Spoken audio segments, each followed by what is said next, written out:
All right. Steven pinged me. He said, I got it. I got to talk about something. And I said, what's that? He said, we're always talking about this HubSpot Salesforce integration. And I want to talk about how HubSpot is there to score leads, Salesforce is there to close leads. And I said, all right, I'm just going to open it up and the floor will be yours. Steven, tell me about what you call this best of both worlds strategy.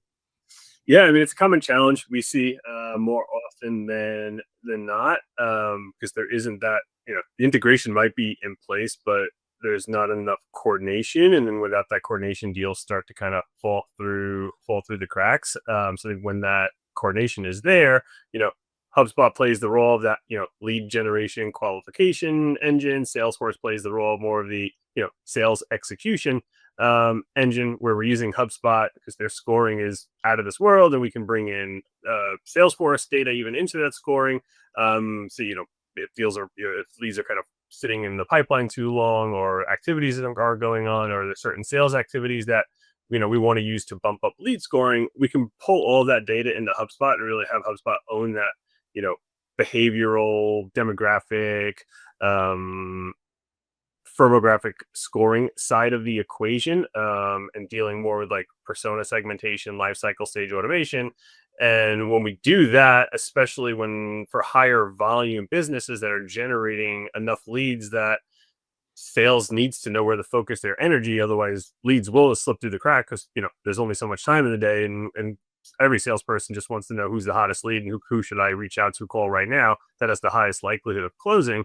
And so when we get both of these coordinated and speaking together, and everyone understands the role of each system, and then makes the sales cycle shorter, and you can really dive into Salesforce more for managing your opportunities, your forecasting, and doing more account based selling while having both systems speaking to each other and enriching data on both sides. Okay. I want to touch on something that you said. You said HubSpot's lead scoring is out of this world. Well, I'm sure Salesforce has some lead scoring that they think is out of this world too. What is it about HubSpot's lead scoring that you feel like is a little bit better than Salesforce? I say they both have their strengths, but when we're using HubSpot for marketing, Salesforce is for sales. HubSpot should be owning the attribution side of it. And when HubSpot owns the attribution side of it, we know where the form fill is coming from, what page they filled that form out on, what form properties they selected, because there could be different properties that might signal a higher level of intent to the sales team. Someone who's maybe just reaching out for information versus someone who's requesting a demo and wants to speak to sales today. And so being all of that is executed on the HubSpot side, it makes a lot more sense for HubSpot to own the scoring side of it, and then be able to continually up that score based on interaction with marketing emails. Maybe they convert on an ad and then they come through again, they fall through the cracks. A couple weeks later, they convert on another ad. Like, we have all that data in HubSpot, and so we should using HubSpot for the scoring side of it makes a lot more sense, especially when we can pull in signals from Salesforce and build that into the scoring model, so that we see if based on how sales is interacting with them, we can use it to increase decrease lead scoring. So because HubSpot should really be sort it is your attribution source of truth, it makes a lot more sense to own the scoring in HubSpot, and it is just so customizable with the different like fit and intent based scoring models that you can build out. Okay. And just confirming for our dear viewers, I know with us, we put multiple ways for prospects to convert on a landing page. And so you mentioned the form fill, but the same truth would apply for anyone who just can book directly on someone's calendar as a conversion event, as well as somebody who does a direct call to a phone number that's on a website. Is that right?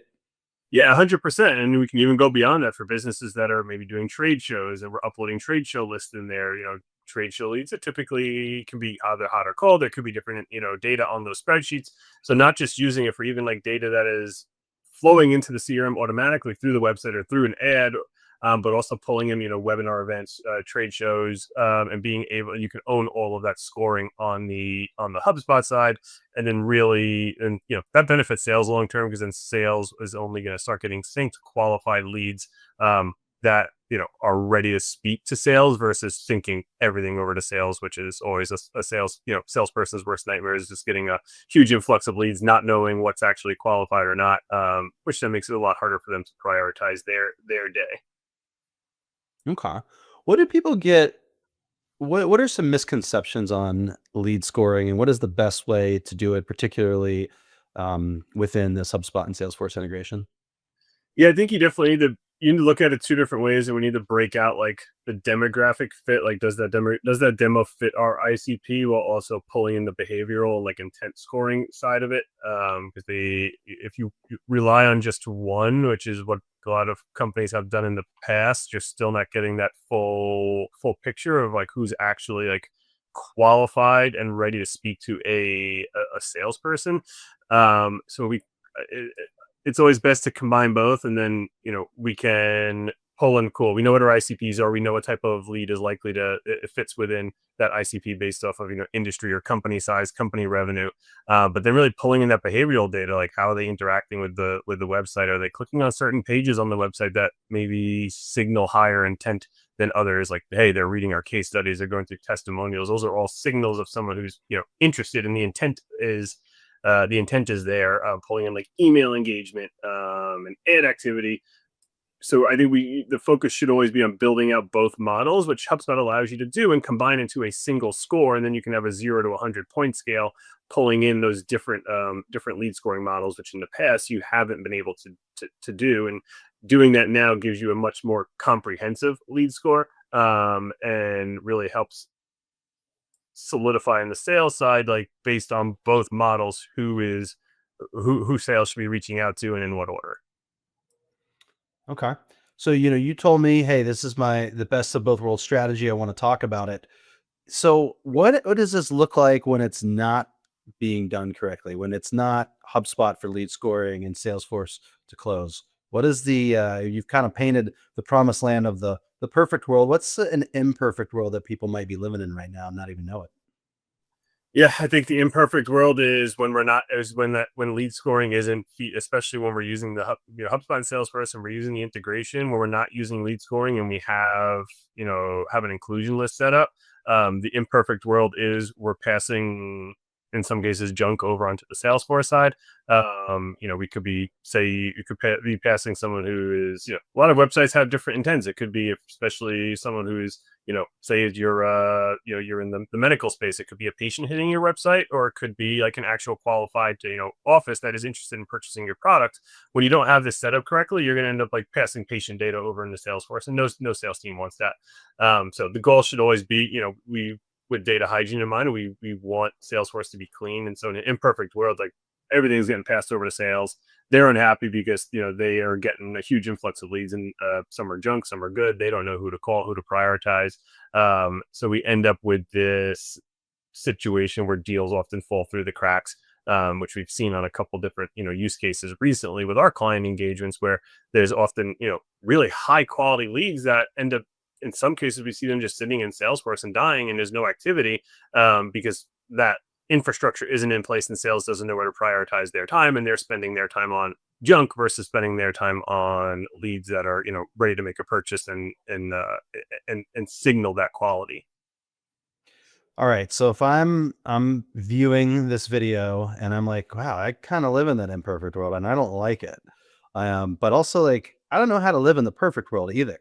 And let's just say hypothetically, they needed a partner to help them get there. How would a partner like ATAK help take a company from their imperfect world into this better world, this best of both worlds strategy that you propose? Yeah, I mean, for our approach is we're always gonna take a step back, and really starts with outlining the marketing, the sales process, and outlining, typically using Lucidchart or a similar tool. Like, hey, these are the different buckets that our leads are coming through. These are the paths they go to get to sales. And when you start with more of that like strength and structure strategy approach, and we build out that marketing to sales process, we build out the life cycle stage nomenclature. Everyone is aligned on, what's an MQL, what's an SQL, or any other nomenclature that you're using. You get that initial alignment, and then from there you can start, peeling it back and building out that lead scoring model. But if you're if you're trying to like say dive right into lead scoring and you haven't even mapped out your marketing to sales handoff process, and you haven't mapped out, the qualification criteria for an MQL versus an SQL, you're going to end up setting yourself up for failure. And this is just another example why we try to be that unbiased glue, right? Like we know the HubSpot ecosystem, the Salesforce ecosystem, and everybody really wants you to like love one more than the other. When the truth of the matter is, so many customers out there are utilizing the best features of both.